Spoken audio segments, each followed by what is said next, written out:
Hello friend, welcome to my YouTube channel. Friend, आज हम आपको पाठ्य योजना के बारे में बताएंगे। पाठ्य योजना कैसे बनाई जाती है। सबसे पहले आप पाठ्य योजना लिख दीजिए, उस नंबर लिख दीजिए। आपका 1 नंबर है, 2 है, जो भी पाठ्य योजना हो उसका नंबर लिख दीजिए। विद्यालय का नाम लिख दीजिए। जिस विद्यालय में आप टीचिंग कर रहे हो उस विद्यालय का यहाँ पर नाम लिखेंगे, उसी विद्यालय का नाम लिखेंगे यहाँ पर। फिर अपना नाम लिख दीजिए। यहाँ पर डेट लिख दीजिए। जिस डेट को पाठ्य योजना ये पढ़ा रहे हो उस डेट का यहाँ पर उस डेट को लिखेंगे।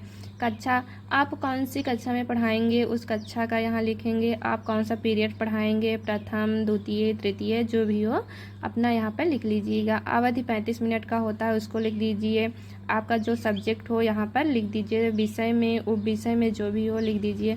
प्रकरण, आप अपना यहाँ पर प्रकरण लिख दीजिए। जो भी आपका टॉपिक हो यहाँ पर उसका नाम लिख दीजिए। सामान्य उद्देश्य, उसके बाद सामान्य उद्देश्य आ जाइए।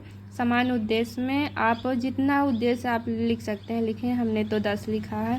पहला देख लीजिए, छात्रों में विज्ञान विषय के प्रति रुचि उत्पन्न करना। दूसरा है छात्रों में वैज्ञानिक दृष्टिकोण का विकास करना। तीसरा, छात्रों में चिंतन शक्ति का विकास करना। अब चौथा देख लीजिए, छात्रों में तर्क शक्ति का विकास करना। पांचवा है छात्रों को विज्ञान की उपयोगिता के विषय में जानकारी प्रदान करना। ऐसा नहीं है कि आप पूरा 10 लिखें, आपको जितना हो सके अपना लिख लीजिए समझ के। 4, 5, 6 जो भी हो लिखना हो लिख लीजिए। अब आप छठा देख लीजिए, छात्रों को वैज्ञानिक प्रशिक्षण प्रदान करना। सातवां है छात्रों की अवलोकन क्षमता को विकसित करना। आठवां है छात्रों में आत्मविश्वास की क्षमता का विकास करना। नौवां है छात्रों की बौद्धिक क्षमता का विकास करना। 10वां है छात्रों में अन्वेषण तथा सृजनात्मक का विकास करना। फिर उसके बाद आप विशिष्ट उद्देश्य पे आ जाइए। यहाँ पे है विशिष्ट उद्देश्य में पहला है ज्ञानात्मक उद्देश्य। ज्ञानात्मक उद्देश्य में हमने 2 लिखा है, आप जितना लिखें 1 या 2 लिख लें। वैसे तो आप दोनों ही लिख लीजिए, ठीक रहेगा। पहला है छात्र पौधे के विभिन्न भागों के बारे में जान सकेंगे। दूसरा है छात्र पौधे के विभिन्न भागों के कार्यों के बारे में ज्ञान प्राप्त कर सकेंगे। फिर नंबर 2 है बोधात्मक उद्देश्य। बोधात्मक उद्देश्य में भी 2 है, हमने 2-2 चारों में लिखा है। पहला है छात्र पौधे के भागों को समझ सकेंगे। दूसरा है छात्र पौधे के भागों की व्याख्या कर सकेंगे।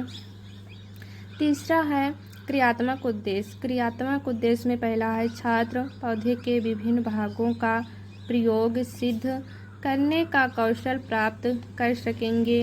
नंबर 2 है छात्र पौधों के विभिन्न भागों का विश्लेषण कर सकेंगे। फिर चौथा है अनुप्रयोगात्मक उद्देश्य। अनुप्रयोगात्मक में पहला छात्र पौधे के संबंधित ज्ञान का उपयोग दैनिक जीवन में कर सकेंगे। नंबर 2 है छात्र पौधे के विभिन्न भागों के ज्ञान को उच्च शिक्षा में प्रयोग कर सकेंगे। फिर उसके बाद आप हेडिंग डाल दीजिए शिक्षण सहायक सामग्री। शिक्षण सहायक सामग्री में क्या लिखेंगे? चार्ट पेपर पर बना पौधे का चित्र। जो आप शिक्षक सहायक सामग्री ले जाएंगे उस पर जो भी बनाए रहेंगे पौधे का चित्र, वही है आपका शिक्षक सहायक सामग्री, उसी को यहाँ पे लिखना है। फिर शिक्षण विधियाँ हैं। शिक्षण विधियाँ में क्या है? व्याख्यान विधि, प्रश्नोत्तर विधि आती है और प्रदर्शन विधि भी आती है, आप लिख लीजिएगा। उसके बाद है पूर्व विज्ञान। आप पूर्व विज्ञान लिखेंगे। छात्र पौधे के विभिन्न भागों के बारे में सामान्य जानकारी रखते हैं, इसको लिख दीजिए। फिर उसके बाद आप आ जाइए प्रस्तावना प्रश्न। आप अपना प्रस्तावना प्रश्न बना लीजिए। प्रस्तावना प्रश्न में आपको 3 कॉलम बनाने हैं क्रमशः। छात्राध्यापिका कथन, छात्र कथन। प्रश्न नंबर 1, मनुष्य को जीवित रहने के लिए क्या क्या आवश्यक है? फिर छात्र जवाब देंगे जल, वायु, भोजन आदि। प्रश्न नंबर 2, आप फिर प्रश्न पूछेंगे वायु मनुष्य को कहाँ से प्राप्त होता है? छात्र जवाब देंगे पेड़ पौधों से। पेड़ पौधों से प्राप्त होता है, छात्र ऐसा जवाब देंगे। प्रश्न नंबर 3 आप फिर पूछेंगे पौधों से हमें क्या क्या प्राप्त होता है। फिर छात्र जवाब देंगे फल, फूल, पत्तियाँ आदि प्राप्त होती हैं, ऐसा छात्र जवाब देंगे। फिर प्रश्न नंबर 4 आप पूछेंगे फल, फूल, पत्तियाँ पौधे के क्या हैं। छात्र जवाब देंगे ये सब फल, फूल, पत्तियाँ पौधे के भाग हैं, ये छात्र जवाब देंगे। फिर 5वां प्रश्न है पौधों के विभिन्न भागों के बारे में बताइए।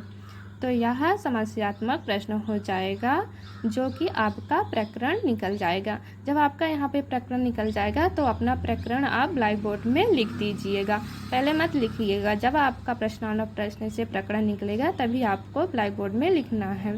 फिर उद्देश्य कथन में क्या है, बच्चों आज हम पौधे के विभिन्न भागों के विषय में विस्तार से अध्ययन करेंगे, या लिख दीजिएगा।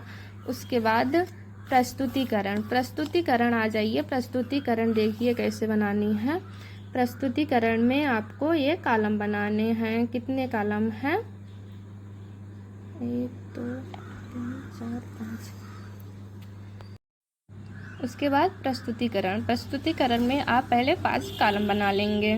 पहला कॉलम है शिक्षण बिंदु, दूसरा है छात्र का अध्यापिका क्रियाएं, तीसरा है छात्र क्रियाएं, चौथा है शिक्षण विधि और 5वां है श्यामपट्ट कार्य। आप शिक्षण बिंदु में क्या लिखेंगे, पहले पौधों के विभिन्न भाग के इसका मतलब कि परिभाषा जो है यहाँ पे डाल देंगे हेडिंग।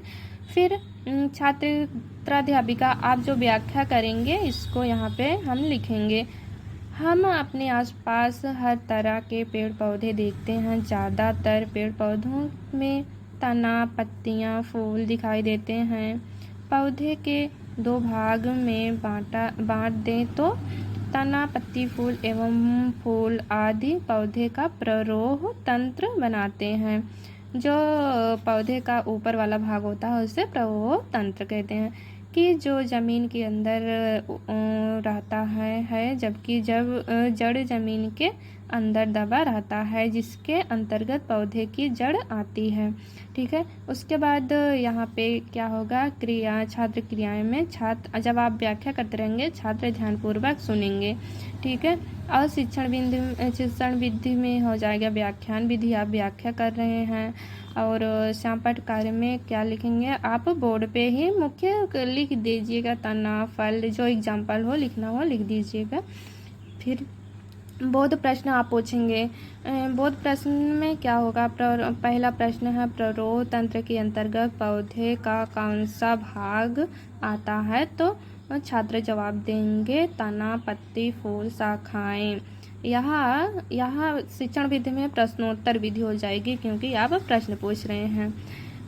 प्रश्न नंबर 2 जड़ तंत्र के पौधे के कौन कौन से भाग आते हैं।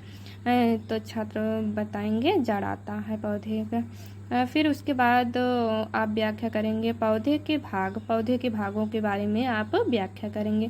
पौधे के विभिन्न भाग होते हैं, कौन से होते हैं, जड़, तना, फल, पत्ती आदि, यह बच्चों को बताएंगे आप। फिर यहाँ पे आ जाइए, पहला हो गया जड़, फिर वैसे भी आप 5 कॉलम बना लेंगे दूसरे पेज में भी जब आपका पेज कंप्लीट हो जाए पहला। फिर जड़ आ गया। जड़ में क्या है, भूमि के अंदर रहने वाला पौधे का भाग जड़ कहलाता है। यह पौधे को भूमि जमाए रखती है। यह मिट्टी से पानी और उसमें घुले खनिज लवणों को सोखती है। जड़ों में मूल रोम होते हैं जो भूमि में जल एवं खनिज लवणों को अवशोषित करते हैं।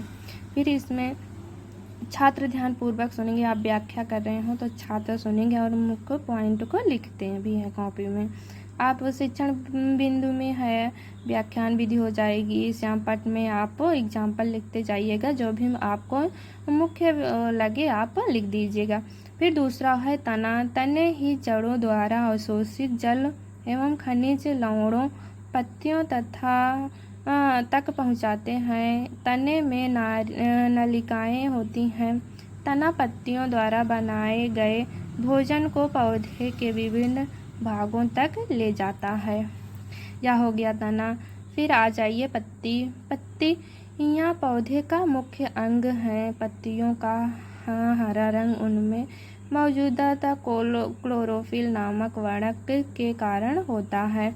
हरी पत्तियाँ प्रकाश संश्लेषण द्वारा भोजन का निर्माण करती हैं। ठीक है, यह पत्ती हो गया। फूल हो गया। फूल पौधे का प्रजनन हिस्सा होता है जो पराग तथा अंडे के निषेचन के बाद फल बनता है। यह फूल हो गया। फल, जिन पौधों में फूल होता है वह फल का निर्माण करते हैं तथा फलों के द्वारा बीजों का प्रसार होता है। आप यह लिख दीजिएगा, आप इस कॉलम में ऐसे बना के लिख दीजिएगा। फिर बोध प्रश्न, आप फिर वैसे कॉलम बना लेंगे जो पहले बनाया है। फिर बोध प्रश्न, आप व्याख्या करने के बाद फिर बोध प्रश्न पूछिए बच्चों से। आप एक व्याख्या कर दिए, फिर उससे बच्चों को बोध प्रश्न पूछ लीजिए। फिर दूसरी व्याख्या किए, फिर बच्चों से बोध प्रश्न पूछिए। बोध प्रश्न में इसमें देखिए पहला क्वेश्चन है, पौधे के किस भाग में मूल रोम पाया जाता है? तो बच्चे बताएंगे जड़ में। दूसरा प्रश्न है, पत्तियों का हरा रंग किस कारण होता है? बच्चे जवाब देंगे क्लोरोफिल के कारण। फिर आप श्यामपट्ट सारांश लिख दीजिए।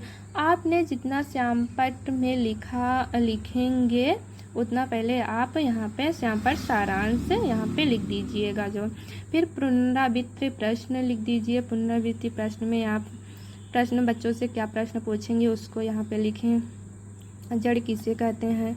तना का क्या काम होता है? तीसरा प्रश्न है, हमें सांस लेने के लिए ऑक्सीजन कहाँ से प्राप्त होता है? फिर निरीक्षण कार्य, जब आप बच्चों को निरीक्षण करेंगे, वो बच्चे लिख रहे हैं, पढ़ रहे हैं, आप क्लास में घूमकर निरीक्षण करेंगे। निरीक्षण कार्य में क्या लिखना है? प्रशिक्षु कार्य में विद्यार्थी द्वारा कृत कार्य का निरीक्षण करेगी या करेगा तथा उनका समस्या का समाधान करेगा। उनको जो समस्या है उसका समाधान करेंगे। गृह कार्य लिख दीजिए। उसके बाद गृह कार्य में जो भी आप बच्चों को गृह कार्य देंगे उसको यहाँ पे क्वेश्चन लिख दीजिए। पौधे के विभिन्न भागों की व्याख्या कीजिए। तो आप लोग ऐसे पाठ्य योजना बना सकते हैं। यह पाठ्य योजना ऐसे ही बनाई जाती है, आप बना सकते हैं इसे। अगर वीडियो अच्छा लगा हो तो सब्सक्राइब और लाइक कर दीजिएगा।